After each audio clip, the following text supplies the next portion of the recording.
उन्नति के मार्ग की ओर बढ़ते हुए मैं दीपाली तोमर आपके सामने कुछ विचार रखना चाहती हूँ।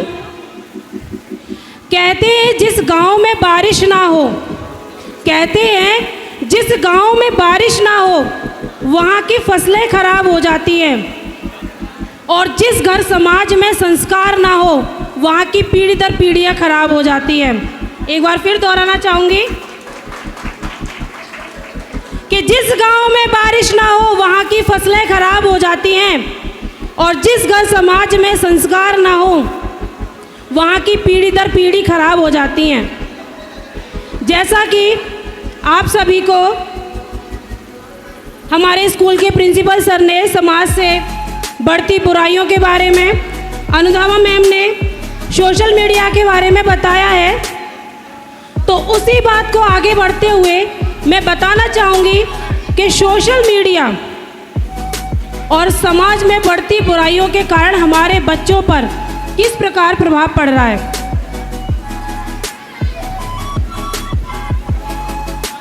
गैजेट्स के बढ़ते उपकरण के कारण समाज में बच्चे, बूढ़े, जवान सभी पर इस तरीके से प्रभाव पड़ रहा है कि सभी इस सोशल मीडिया का शिकार बनते जा रहे हैं।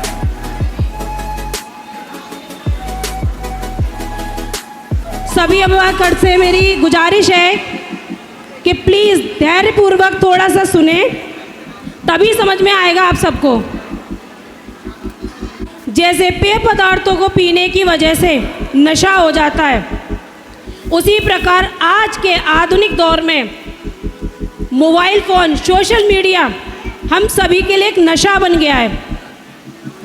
वैसे सभी लोग जानते हैं कि अगर 2 मिनट फ़ोन ना मिले, 2 मिनट के लिए फ़ोन ना मिले ना, तो ऐसे परेशान हो जाते हैं, ऐसे घबरा जाते हैं, बेचैन हो जाते हैं कि पता नहीं हमारे शरीर का कौन सा अंग अलग हो गया हो। खाना पीना छोड़ देते हैं कि पहले फ़ोन ढूंढो, फ़ोन रखा कहाँ है। कहीं ऐसा तो नहीं है कि व्हाट्सएप पे किसी के मैसेज आ गए हो, किसी की कॉल आ गई हो। उस फ़ोन को हम 2 मिनट अपने से दूर नहीं रख सकते हैं, क्योंकि वो हमारे लिए एक नशा बन चुका है। आज मोबाइल फ़ोन के नशे के कारण दुनिया की सारी मनुष्य जाति शिकार बन चुकी है, और सबसे ज़्यादा जो प्रभाव पड़ रहा है हमारे ही बच्चों पर दिखाई दे रहा है, जिसकी वजह से बच्चों के शारीरिक, मानसिक और सामाजिक हेल्थ पर इतना ज़्यादा प्रभाव पड़ रहा है कि बच्चे धीरे धीरे पूरी तरीके से इसका शिकार बन चुके हैं। तो मैं आपको बताना चाहूँगी कि किस तरीके से बच्चे इसका शिकार बनते जा रहे हैं। छोटी सी उम्र में ही बच्चों के चश्मे लग रहे हैं। क्यों लग रहे हैं बच्चों के चश्मे? कोई फैशन बन गई है क्या इसको लगाने का? लगातार घंटों आंखों के आगे से फ़ोन नहीं हटता है। 1-1 घंटे, 2-2 घंटे टीवी के सामने बैठे रहते हैं, लैपटॉप पर बैठे रहेंगे, कंप्यूटर पर बैठे रहेंगे, थोड़ी सी भी नज़र उनसे नहीं हटाएंगे, जिसकी वजह से आँखों की जो रेटिना है इतनी वीक हो जाती है कि धीरे धीरे आँखों की रोशनी कम होती जा रही है। ज़्यादा से ज़्यादा बच्चों में चश्मे लग रहे हैं, मेंटली हेल्थ से डिस्टर्ब हो रहे हैं, बच्चों में मोटापे का कारण बन रहा है। एक जगह बैठे रहते हैं, थोड़ी सी भी एक्सरसाइज नहीं करते हैं, वहीं बैठे बैठे फ़ोन चलाते रहेंगे और खाते रहेंगे। छोटी सी उम्र में ही डायबिटीज़ हो रही है, बाल सफ़ेद हो रहे हैं बच्चों के। क्यों हो रहे हैं? सोशल मीडिया पर फ़ोन को चलाने से इतना ज़्यादा फ़र्क पड़ रहा है हेल्थ पर कि बच्चे लगातार मेमोरी के लॉस की तरफ जा रहे हैं, क्योंकि फ़ोन से निकलने वाली ब्लू लाइट रेडिएशन इतनी खतरनाक होती है कि ये बच्चे के माइंड पर, हार्ट पर और जितने भी अंग होते हैं उन सभी पर इतना ज़्यादा प्रभाव डालती है कि बच्चों में अपंग का कारण भी बन सकती है। बच्चों की स्किन सेल्स डेड हो जाती है, जिससे कि छोटी सी उम्र में ही बच्चे बूढ़े लगने लगते हैं।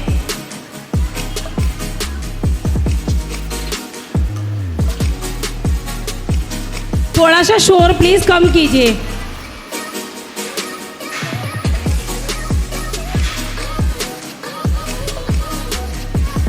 क्या आप जानते हैं कि बच्चों में अलग अलग तरह की विभिन्न अवस्थाएं होती हैं? गर्भावस्था, बाल्यावस्था, किशोरावस्था। सबसे ज़्यादा हम बात कर रहे हैं बच्चों के ऊपर।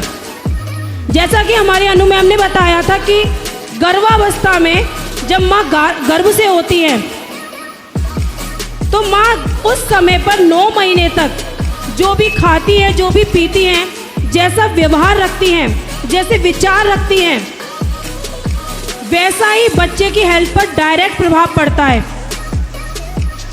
क्योंकि जब बच्चा 9 महीने पर ग्रोथ कर रहा होता है तो उसका जो लाइफ स्किल है वो वहीं से शुरू हो जाती है।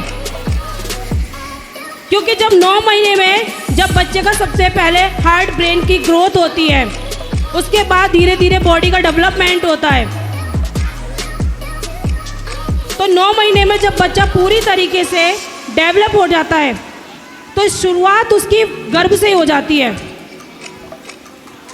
लेकिन हमारे बुजुर्गों ने या डॉक्टर भी कहते हैं कि आपको इस अवस्था में सबसे ज़्यादा पवित्र ग्रंथ, अच्छी किताबें, अच्छा खाना, इस तरीके से अपनी देखभाल करनी चाहिए। क्योंकि आप अपनी देखभाल करेंगी तो बच्चे की भी देखभाल होगी।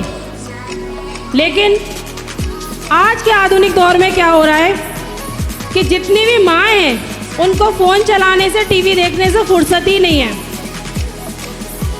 घर का काम बेशक रह जाए, लेकिन जो कल को जो सीरियल आया था उसमें जो सस्पेंस था ना, वो आज ओपन होगा, आज देखना जरूर है। बर्तन पड़े रह जाएंगे सिंक में, लेकिन सीरियल नहीं छूटेगा, है ना? यही होता है ना। कब घर से सारे ऑफिस को जाए, बच्चे स्कूल को जाए, जल्दी से जल्दी रेडी होना है, इंस्टाग्राम पे रील बनाना है। होता है ना ऐसा सभी के साथ। कहीं भी शादियों में जाना है, खाना तो छोड़ देंगे, लेकिन सबसे पहले स्टेटस पर फोटो डालेंगे। होता है कि नहीं सबके साथ कि खाना बाद में खाएंगे, पहले ऐसे करते मेकअप खराब हो जाएगा, वरना पहले स्टेटस डाल देते हैं, उसके बाद खाना खाएंगे, क्योंकि खाना तो चलता रहेगा। यही कंडीशन बन रही है ना सबके साथ। तो वही मैं कहना चाहूँगी कि सोशल मीडिया के कारण जो बच्चों पे इतना प्रभाव पड़ रहा है, गर्भ से ही स्टार्ट हो जाता है। सभी माताओं बहनों से कहना चाहूँगी कि जो फ़ोन की रेडिएशंस हैं वो गर्भ में पल रहे बच्चे पर इतना ज़्यादा प्रभाव डालती हैं कि हो सकता है बच्चा अपंग भी पैदा हो सकता है। बच्चे में जो ग्रोथ हो रही है वो कहीं रुक सकती है, क्योंकि जो रेडिएशन है ना, वो जो सेल्स होती है, जो टिश्यूज़ होती है, जो डिवीज़न कर रहे होते हैं उस समय पे, वो वहीं पर स्टॉप हो जाते हैं, जिनकी वजह से बच्चों में जन्म से कैंसर का भी शिकार बन सकते हैं। वो नई नई बीमारियां उनमें बन रही हैं, थायराइड की बीमारी भी बन सकती है। और आपने बहुत सारे ऐसे भी देखे होंगे चेंजेस कि कुछ बच्चे ऐसे होते हैं कि नॉर्मल हेल्थ से उन्होंने जन्म ले लिया है, लेकिन देर से बोलना सीख रहे हैं। जिन बच्चों को 1 साल में चलना चाहिए, वो बच्चे 2 से 3 साल में चलना सीख रहे हैं। जिन बच्चों को 1 साल में 2 साल में 200 से ज़्यादा वर्ड सीखने चाहिए बोलने, वो उनसे ज़्यादा में बोल रहे हैं। सिर जो है भारी हो रहा है, किसके कारण हो रहा है? किसके कारण हो रहा है ये सब? क्योंकि उनकी हेल्थ पर प्रभाव पड़ रहा है।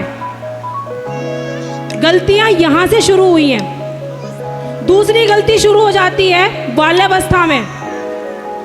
जब बच्चा जन्म ले लेता है तो बच्चा रो रहा है, तो क्या करते हैं कि चुप ही नहीं हो रहा बच्चे को। पहले क्या था कि बच्चे को किसी ना किसी तरीके से चुप कराया जाता था, खिलौने दिए जाते थे, या दादी के पास, नानी के पास, दादाजी के पास छोड़ दिया जाता था, तो बच्चा खेलता था।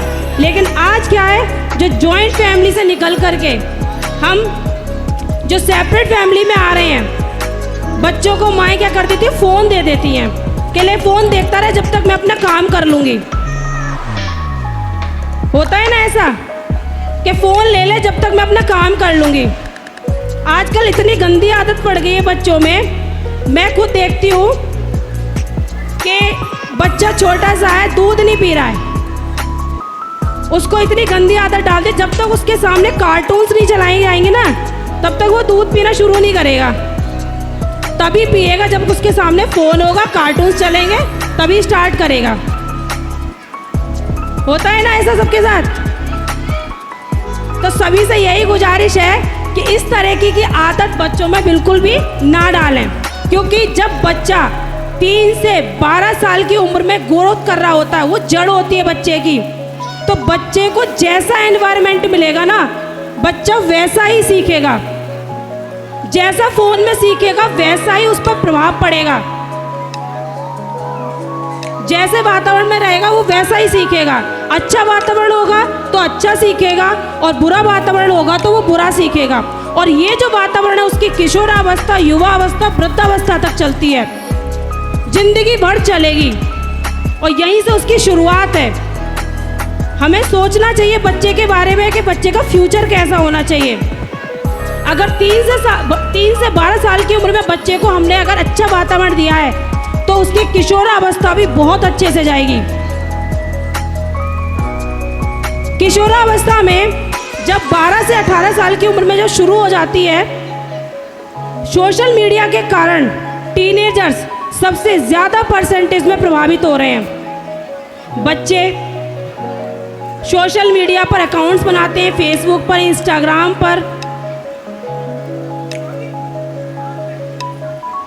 पर प्राइवेट अकाउंट बनाते हैं, लेकिन पेरेंट्स उन पर बिल्कुल भी ध्यान नहीं दे पा रहे हैं। चुपके से अकाउंट्स बनाते हैं, और उन बच्चों को इतना नॉलेज नहीं होता कि सोशल मीडिया पर अकाउंट्स बनाना कितना आपके लिए खतरनाक हो सकता है। जिस आईडी पर आप अपने पर्सनल फोटोज़ अपलोड करते हैं, पर्सनल अपनी लाइफ उस पर शेयर करते हैं, हो सकता है कोई भी हैकर हो सकता है या कोई भी क्राइम पर्सन होता है, वो आपकी जो पर्सनल आईडी है उसको यूज़ कर सकता है। सभी देखते होंगे, क्राइम अलर्ट देखते होंगे, सावधान इंडिया देखते होंगे कि सबसे ज़्यादा जो टीनेजर्स होती है उसको कहीं ना कहीं इस सोशल मीडिया के द्वारा मिसयूज़ किया जा रहा है, क्योंकि इस उम्र में बच्चों को इतनी समझ नहीं होती है। डरते हैं वो पेरेंट्स को बताने से कि हमारे साथ कुछ गलत हुआ है या गलत हो रहा है, और इस डर की वजह से बच्चे गलत राह की तरफ चले जाते हैं और क्राइम करना शुरू कर देते हैं। इसीलिए उन सभी बच्चों से जो यहाँ बैठे हैं, उन सभी से मेरी गुजारिश यही है कि कम से कम सोशल मीडिया का यूज़ कम करें, जितना हो सकता है। कभी भी उस पर अपनी पर्सनल लाइफ को बिल्कुल भी शेयर ना करें। आप सभी समझते हैं, आपने सभी देखते हैं, न्यूज़ में भी देखते हैं, और आपने कुछ केसेस भी सुने होंगे, जैसे श्रद्धा का केस सुना है, हैकर मूवी भी आपने देखी है कि किस तरीके से बच्चों को मेंटली डिस्टर्ब करके बच्चों को अपनी तरफ खींच लेते हैं और उनसे गलत से गलत उनसे क्राइम कराए जाते हैं।